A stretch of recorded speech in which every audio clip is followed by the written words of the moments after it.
Venezuela has the largest oil reserves on Earth, 303 billion barrels, more than Saudi Arabia, Canada, Russia, or anyone else.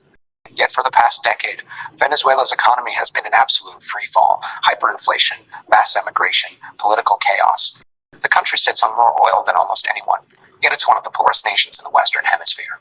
So here's the question. If Venezuela is such an economic disaster, why are the world's superpowers suddenly scrambling for control? Why did the United States just execute what some call the most brazen military operation in Latin America since Panama? Why has China loaned Venezuela $60 billion? Why does Russia keep sending military advisors? Why is Iran shipping fuel to a country drowning in oil? The answer isn't what you think. This isn't about democracy or human rights. It's not even about the oil itself. What we're watching is a scramble for strategic positioning that will determine who controls energy flows, who dominates the Western Hemisphere, and ultimately who writes the economic rules for the next 30 years. The oil paradox.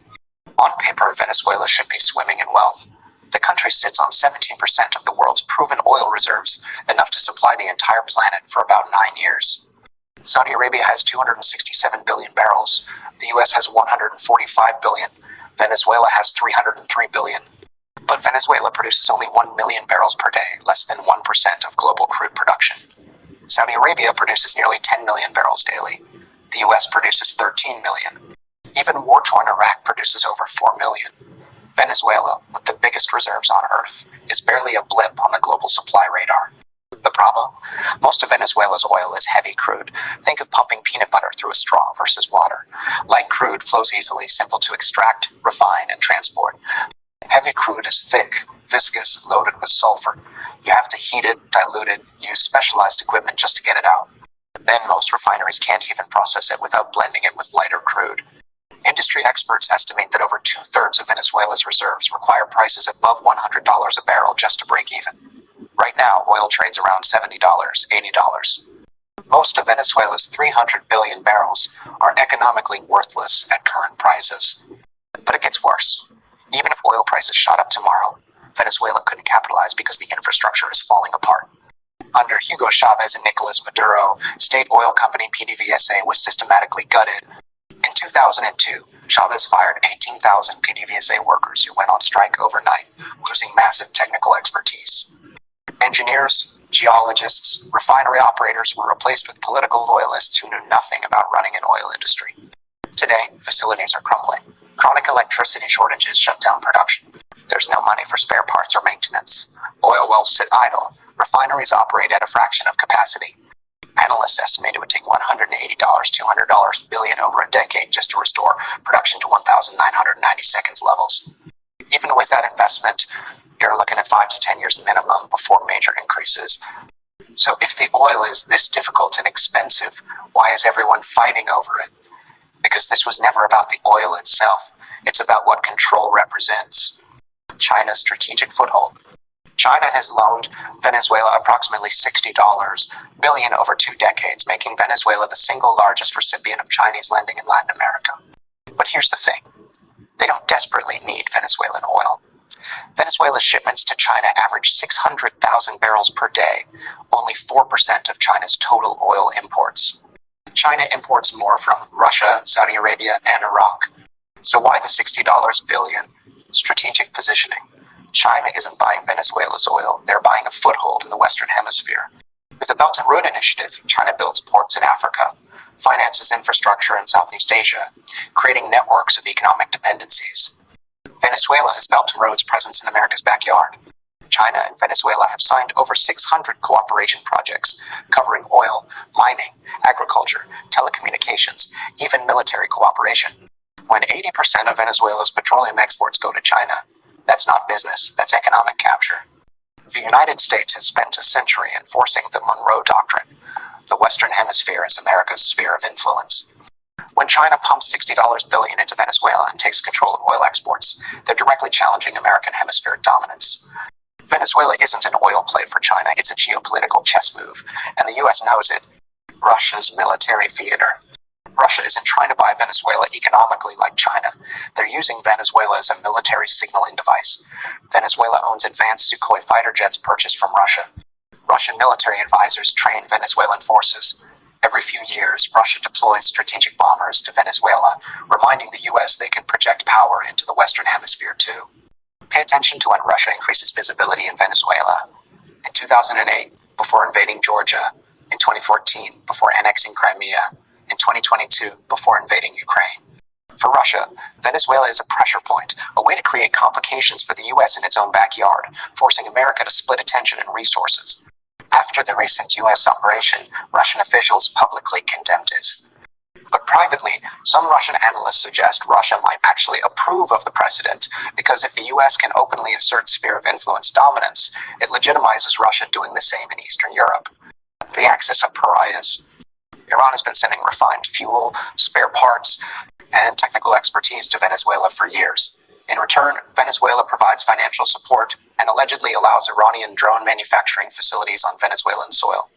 These are partnerships of desperation, both under crippling sanctions, propping each other up.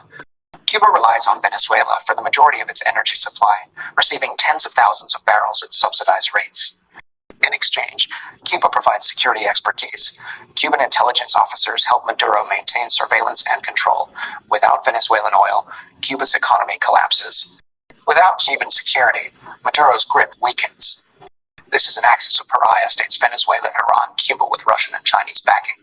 These relationships exist because they're locked out of the Western economic system, but it's fragile. Take out Venezuela and the structure wobbles. Cuba loses energy. Iran loses a financial lifeline. Russia loses a Western Hemisphere pressure point. China loses its hemispheric foothold. What each power fears. For China, the immediate fear is losing $60 billion in 600 cooperation projects, but the real fear is precedent. China spent 2 decades building influence through economic means, the Belt and Road model. What the US just demonstrated is that hard power trumps soft power. Military force can erase economic influence overnight. If the US can do this in Venezuela, what about Pakistan or African nations? This undermines China's entire foreign policy model. Russia's position is paradoxical, publicly condemning the US action, but privately some note it legitimizes sphere of influence politics. If America can assert dominance in its hemisphere, it's harder to criticize Russia doing the same in Eastern Europe. Then there's the domino effect. Cuba, Nicaragua, Bolivia, leftist governments in Latin America are terrified. If the US successfully removes Maduro, what stops them from going after others? The message is clear. Align with China, Russia, or Iran, and you might be next. But here's the fear that doesn't get talked about enough, the global market fear. If the US successfully rebuilds Venezuela's oil infrastructure over the next decade, we could see an additional 2 to 3 million barrels per day entering markets. Under American influence, the US could use it as a strategic weapon, flooding markets to crash prices, devastating Russia and Saudi Arabia's economies. And there's one more fear, that international norms are dead. The US didn't bother with UN approval or diplomatic process, just military action and regime change. If the US can do this, so can China and Russia. We're returning to 19th century great power competition. Why you should care. This affects everything. Global oil prices impact what you pay at the pump, driving inflation and your cost of living. Geopolitical instability drives migration, impacting domestic politics everywhere. Great power competition means more military spending, more tension, more risk of escalation. The Trump administration's actions in Venezuela are part of a broader strategic reorientation, pressuring Denmark about Greenland, threatening to take back the Panama Canal, pushing NATO allies on defense spending. It's a return to explicit, unapologetic great power politics. No more pretending international institutions matter, just raw assertions of national interest backed by power. China and Russia are paying attention. If the US operates on might makes right principles, they will too. We could see a cascade of norm-breaking actions.